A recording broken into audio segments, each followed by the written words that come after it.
Hi guys, how are you doing? This is Ree Muleya and welcome to That Voice Speech Academy. So glad you guys could join us. Really happy and so excited. So we had like a whole poll on our platform and we asked speakers, public speakers, to decide and vote on which topics or which particular speech types that they would want to have a session on first. And guess what won? Yes, you guessed it, impromptu speeches. So we're going to have impromptu speeches taught in 2 sessions. This is part 1 of that session. And yeah, so if you haven't subscribed to this channel, please subscribe, like, and yeah, there's a whole lot of content coming on up here. I'll try to make this video as short as possible because we also are going to have a part 2, but also I'll make sure to be very detailed. Yeah, so without first wasting further ado, let's get right into it. And then let's move into the first part of the video. What is an impromptu speech and what does an impromptu speech look like? Basically, I'm sure we all have the appreciation of what an impromptu speech is and what an impromptu speech looks like. It's that speech where you really do not have like prep time and you're just doing it off of your feet, like you're thinking off your feet. And a lot of speakers tend to struggle with impromptu speaking because they cannot think on their feet, right? And produce meaningful things. And impromptu speeches really have a wide range, right? They can range from phrases to quotes. There really is no limit. And this video is just a part 1 of the training series to assist speakers to tackle various speech types. And today we do impromptus. Okay, that's it on the introduction. Okay, let's get into the most important parts of the video. I'm sure we all by now have an understanding of what an impromptu speech is, and of course, if I'm sure we are here because we want to know how best we can tackle these impromptus, because in terms of understanding what an impromptu is, I'm sure we all do. Let's talk about what happens when you get an impromptu, right? Most people tend to panic when they get impromptu speeches, right? And this is something that was also happening to me. So this is me sort of sharing my experiences, how I overcame them, and how I think this could also be helpful to you. So what happens is if you start panicking when you get an impromptu speech, like if panicking is the first feeling that you get when asked to present an impromptu speech, then you are not winning that competition, and be rest assured that you're not going to perform well in that impromptu and you're not going to give your best piece.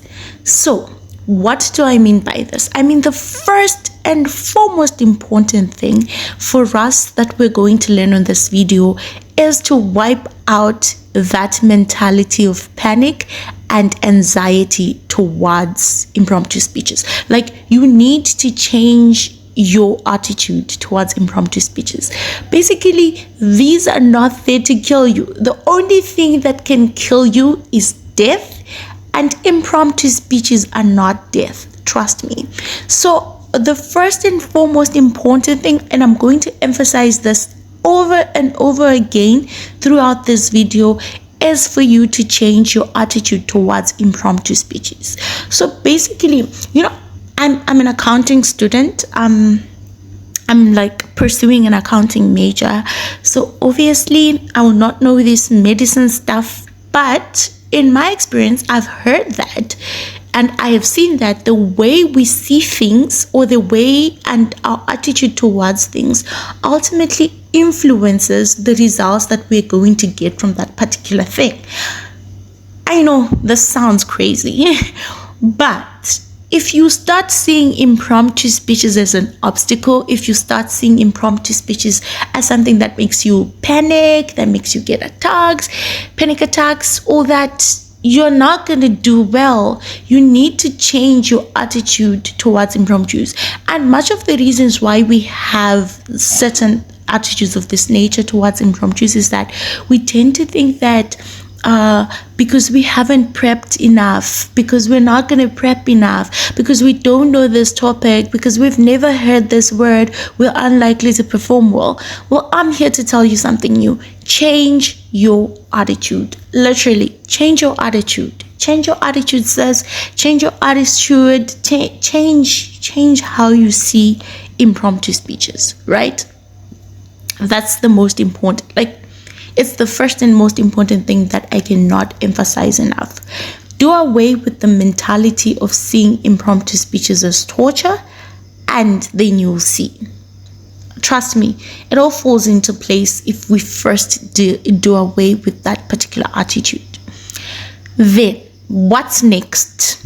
After you have changed the way you see impromptu speeches, let's get to crafting the speech itself.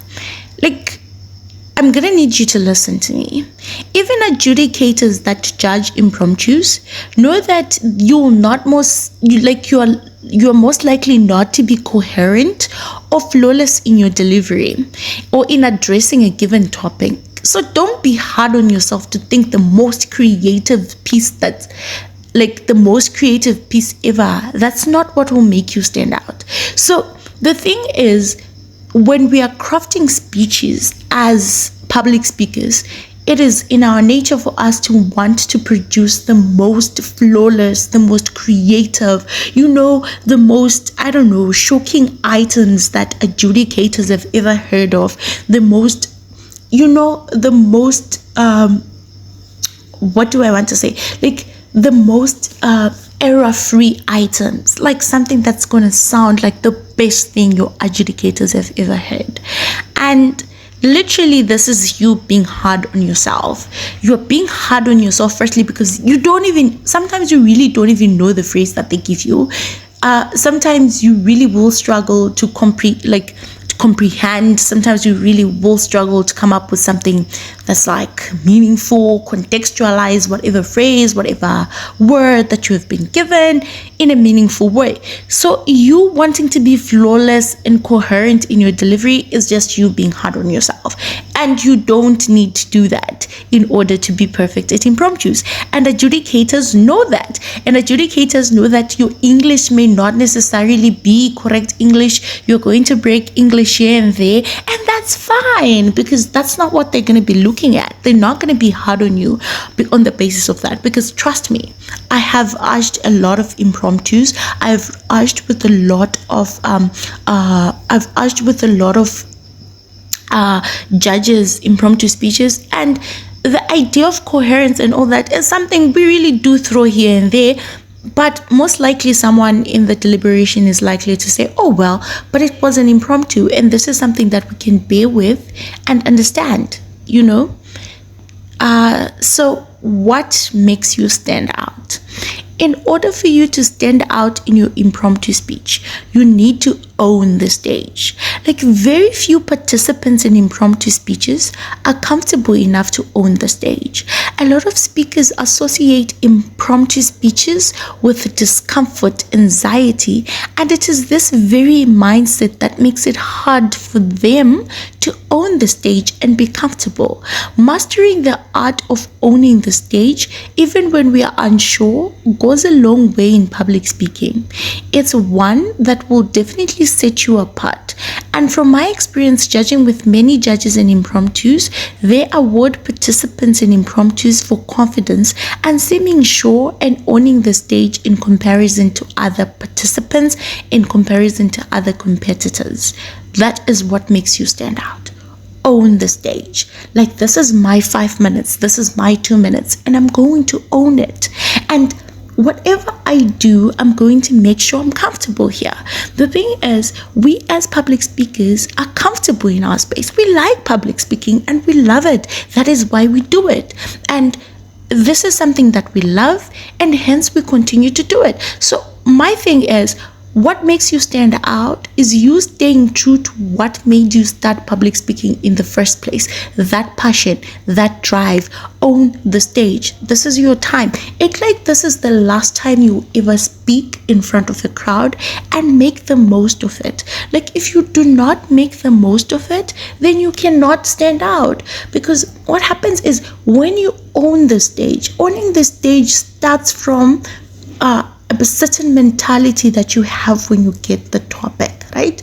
The mentality of freeing yourself from anxiety, the mentality of approaching things with a positive mindset, with an open mindset. Okay, this is the topic. Perfect. Then I'm going to own the stage. I'm going to give the speech like this is my last day on earth, and you stand out. And trust me, you're going to stand out from other participants, because I've already told you that it is a norm for most participants to have a fear for impromptu speeches. And once you conquer that fear and you stand on stage and you own your space, you speak authoritatively, all those things about confidence, building your confidence. And the thing is, it's so nice because I'm already speaking. I know most of the people that will view this video are people that are already public speakers. So the whole idea of saying how you develop your confidence is something that we already have conquered, because we have confidence. Now I'm telling you how to control it, how to make your confidence work in your favor. And I'm telling you, once you start owning that stage, even if you do A, B, C, D, E, F, G, you are going to ace that impromptu. Okay? We then move on to how to prepare your speech content. I think that a lot of you were actually waiting for me to get to this part. Like, okay, Ree, we get you. Okay, I have to conquer mental issues and all this, but what do I say? What's my content? So basically, the truth of the matter is that you master your content way before you get on stage. Like, you don't start preparing for an impromptu when you get to the stage. That's not how you do it. You prep for an impromptu. Long before getting on the stage.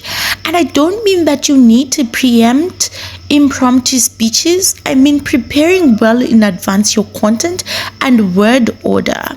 And it'll cover I'm gonna cover a lot of this in an upcoming session of public speaking case file. Yes, I said case file because I think even us in public speaking, we need to have a case file. And so I'm going to have an entire session of where I talk about what exactly you're going to keep in that case file and how you're going to make that case file. And I hope that it will be very, very useful to you. But then let's talk about the speech content briefly before we end this video, because we're going to have a part 2 and we're going to talk about this in depth. And yeah, so let's talk about it. Like, your content is prepared well ahead before you go on stage, because your content is briefly made out of your experiences, your life experiences, the stories that you encounter, your thoughts, your vision, the people you interact with. There's a whole lot of things we really never realize that every human interaction that we have, it contributes to our content and our speeches. Every event that happens in our lives, that's content. That is the content. And I'm telling you that is the only content that can make you stand out from your opponents. I usually say this in a lot of my training videos, that like the best thing that you can ever be in a public speaking competition is be yourself, because ain't nobody gonna come to the competition and be you better than you can be you. And if you want to raise the bar, if you want to raise your odds of winning, be yourself. Don't be Ree, don't be me, don't be Kelvin, don't be Jamai. Be yourself and see how best, when you be yourself, I'm telling you, there's no one that can beat you, especially if they want to fake and start being other people. Because once you start being yourself, you win. And that's why I'm saying you prepare your content well ahead before you get on stage. Yeah, that's it for now in terms of how you prepare your content. But like, there's going to be a part 2 of this video, and I want there to be a part 2 because there's certain things that I want to talk about in depth that I just flagged in this particular video. But then I would also like for you, yeah, I'm going to do that, yeah. And then this part 1 of the video was just to tackle the approach towards impromptu speeches and the significance to your delivery with a different mindset. So basically, in this particular video, I was just trying for us to maybe have an appreciation in terms of how you can change the way you perceive or the way you like see impromptus, and the significance of change to your delivery once you start doing this. But there's a whole lot more to say in terms of impromptus, and this will be covered in the part 2 of this video as we move on in depth on impromptu speeches. Thank you so much for watching, guys.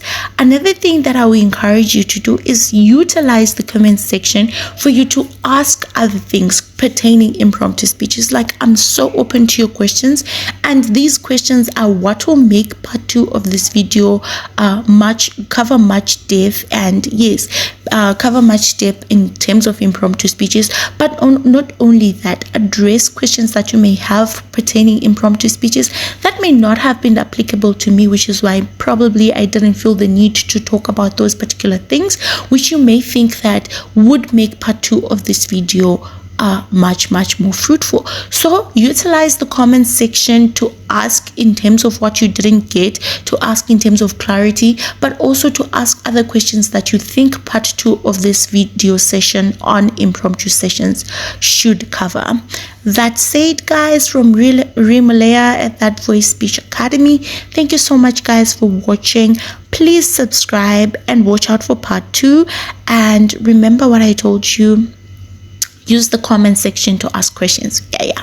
So please subscribe, ring the notification bell so that you always know when we have new content. You could also reach out to us at That Voice Speech Academy, thatvoice@gmail.com, or the number that appears on the screen, and also follow us on Instagram at That Voice Speech. That's it, guys. That's it from me. It's a wrap. Till next time. Love you guys.